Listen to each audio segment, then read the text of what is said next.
Kali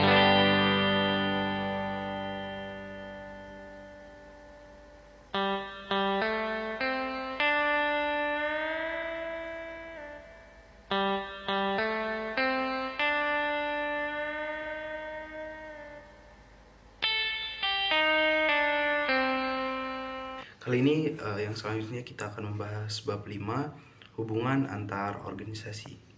Nah, untuk pengantar bab ini, munculnya ekosistem organisasi dalam dunia bisnis modern. Hubungan antar organisasi semakin menjadi kunci keberhasilan organisasi. Bab 5 ini menjelaskan bagaimana organisasi tidak lagi berdiri sendiri sebagai entitas yang otonom dan mandiri, melainkan menjadi bagian dari jaringan atau ekosistem organisasi yang lebih luas.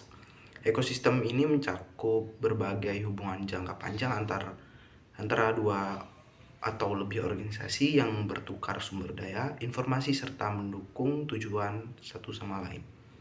Seiring globalisasi dan perkembangan teknologi, komunikasi, serta transportasi, perusahaan menghadapi lingkungan yang semakin kompleks dan dinamis.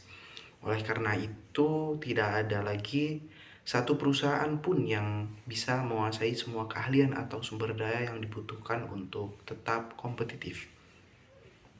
Kolaborasi bahkan di antara para pesaing menjadi jalan utama untuk menciptakan nilai bersama. Aliansi strategis antara perusahaan raksasa seperti Google, Yahoo, dan MySpace menjadi contoh nyata kolaborasi untuk inovasi teknologi.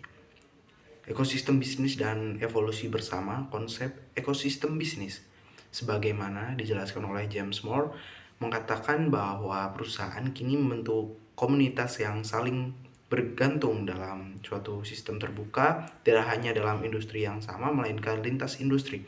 Misalnya Apple bergerak di berbagai sektor seperti elektronik, konsumen, internet, dan hiburan. Membangun ekosistem dengan ratusan pemasok dan jutaan pelanggan.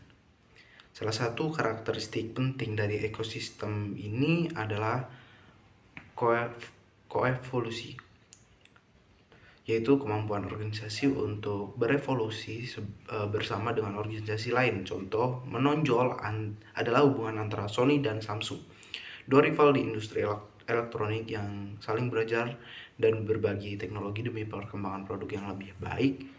Nah, dalam konteks ini, persaingan tidak sepenuhnya mati, melainkan diimbangi dengan kerjasama strategis untuk memperkuat posisi masing-masing dalam ekosistem.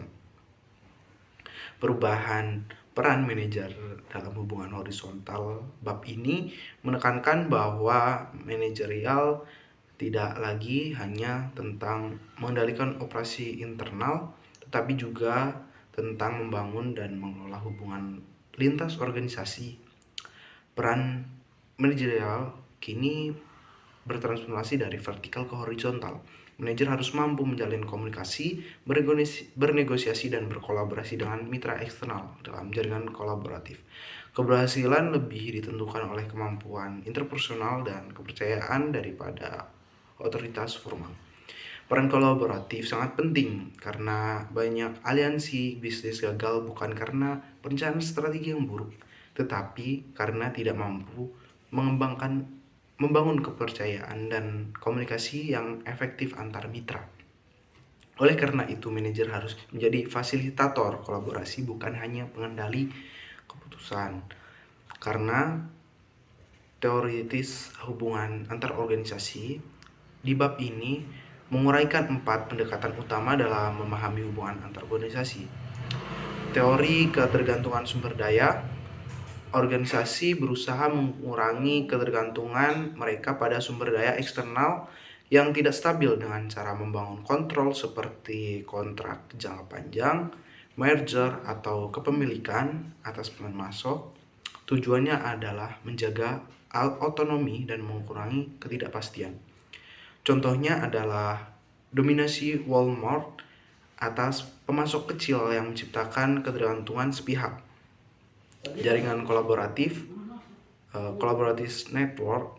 Pendekatan ini melihat kolaborasi sebagai strategi untuk berbagai risiko, perluasan pasar, dan menciptakan inovasi. Perusahaan teknologi dan farmasi bersaing besar seiring beraliansi dengan perusahaan kecil dan inovatif untuk mempercepat pengembangan produk. Ekologi populasi, perspektif ini berfokus pada bagaimana organisasi baru muncul untuk menggantikan yang lama melalui proses seleksi alam. Organisasi mapan sering gagal beradaptasi terhadap perubahan lingkungan sehingga organisasi baru lebih mampu mengisi ceruk pasar yang berubah. Yang selanjutnya, institutionalism menekankan pada bagaimana organisasi beradaptasi bukan hanya karena efisiensi tetapi juga mendapatkan legitimasi sosial. Organisasi sering meniru praktik dari organisasi lain yang sukses demi memperoleh pengakuan dan stabilitas. Kemudian yang selanjutnya, kolaborasi dari musuh menjadi mitra. Salah satu sorotan menarik di bab ini adalah bagaimana perusahaan yang dulunya saling bersaing kini justru menjalin kerjasama. Nintendo misalnya berhasil meningkatkan jumlah dan variasi game untuk konsol dengan bermitra berbagai pengembang seperti Namco. Demikian juga Disney menggandeng majalah remaja untuk mendukung promosi acara mereka, menciptakan sinergi antar media. Contoh lain adalah Glad Presential, produk hasil kerja sama antara Procter dan Gamble dan Clorox. Dan dua perusahaan yang awalnya bersaing, kemitraan ini menunjukkan bahwa berbagai teknologi dan sumber daya bisa menghasilkan keuntungan signifikan bagi kedua belah pihak. Kolaborasi semacam ini menggeser paradigma lama yang menekankan konfrontasi menuju pola pikir kemitraan yang saling menguntungkan. Kemudian yang selanjutnya, transformasi hubungan antar organisasi. Konteks antara orientasi lama dan baru, bab ini menyajikan tabel perbandingan antara orientasi tradisional dan orientasi baru dalam hubungan antar organisasi. Dalam paradigma lama, hubungan didasarkan pada kontrak jangka pendek, persaingan, dan kontrol legal.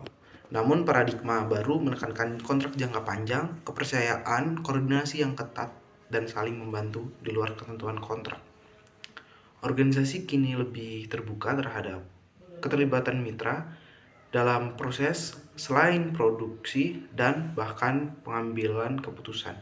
Tujuan akhir adalah membangun sistem hubungan yang menciptakan nilai lebih tinggi melalui sinergi. Kemudian yang selanjutnya, mengolah hubungan strategis. Faktor penentu kesuksesan organisasi menurut Leonard, penulis Managing Strategic Relationship, kunci sukses di abad 21 adalah sebagai baik organisasi mengolah hubungan kolaboratif, baik internal maupun eksternal.